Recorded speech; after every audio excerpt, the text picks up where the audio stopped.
કંકરમાંથી શંકર એ ઘટનાથી વ્યક્તિ થઈ જાય.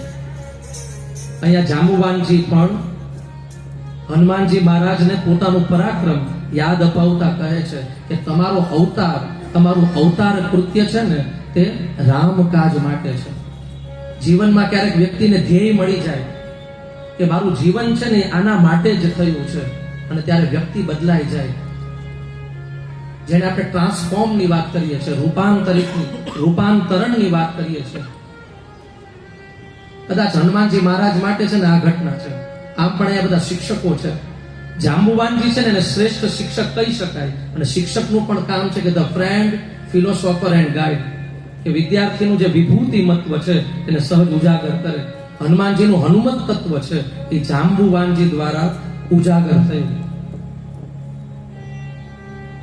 અને પોતાનું પરાક્રમ નું સ્મરણ કરતા કનક ભૂધરાકાર શરીરા સમર ભયંકર, જે હનુમાનજી મહારાજ જે વિરાટ સ્વરૂપ ધારણ કરે છે, કદાચ અહીંયાથી હનુમાનજીનું હનુમત તત્વ છે ને એ શરૂ થાય છે. અને સુંદરકાંડના પણ બીજ છે ને અહીંયા રોપાય છે.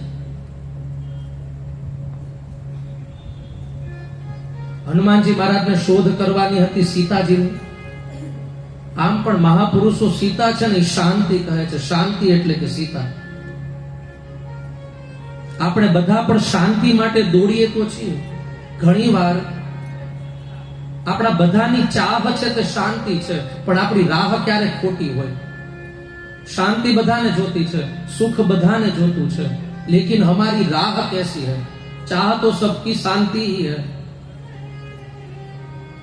અને વ્યક્તિ જ્યારે જીવનમાં આગળ જતો હોય ત્યારે કેવા કેવા ઓબ્સ્ટેકલ્સ આવે, કેવા કેવા વિઘ્નો આવે, અને વિઘ્નોને વડોટીને કેમ આગળ વધે તેની સહજ વાત છે તે સુંદરકાંડમાં છે. હનુમાનજી મહારાજ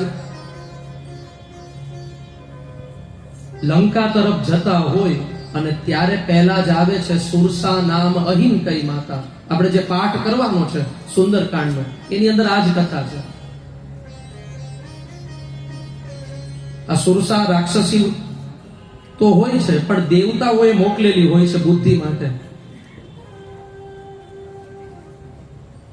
અને આમ પણ વ્યક્તિ જીવનમાં આગળ વધે ને એટલે પરીક્ષા થાય.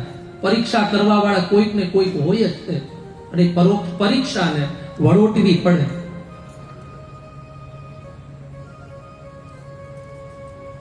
હું તને ખાવ, અને કથા તો બધાને ખબર જ છે કે સુરસા જેટલું પોતાનું મુખ પોળું કરે, હનુમાનજી એની કરતા ડબલ થાય. સુરસા 32 યોજન મોટી થઈ તો હનુમાનજી મહારાજ 64 યોજન મોટા થયા. लेकिन हनुमान जी महाराज बड़े होना भी जानते हैं और छोटे होना भी जानते हैं. हनुमान जी महाराज પછી એકદમ નાનું રૂપ લઈ અને એના મુખમાં પ્રવેશી અને ત્યારથી પાછા આવી જાય છે. ક્યારેક વ્યક્તિને નાનું થતા પણ આવડવું જોઈએ એકદમ, કારણ કે ખબર છે કે અત્યારે ઉર્જા બગાડવાની નથી. અત્યારે સૌથી મોટી જે બચાવવાની ચીજ છે ને એ માણસની એનર્જી છે. અને સમાજમાં ઘણા લોકો છે ને એનું કામ એનર્જી વેમ્પાયરનું હોય, કેવી રીતે માનસિકતા બગાડી નાખે. એટલે ક્યાં ટકવું, ક્યાં અટકવું, ક્યાંથી છટકવું, આ બધી પણ વિધાઓ છે.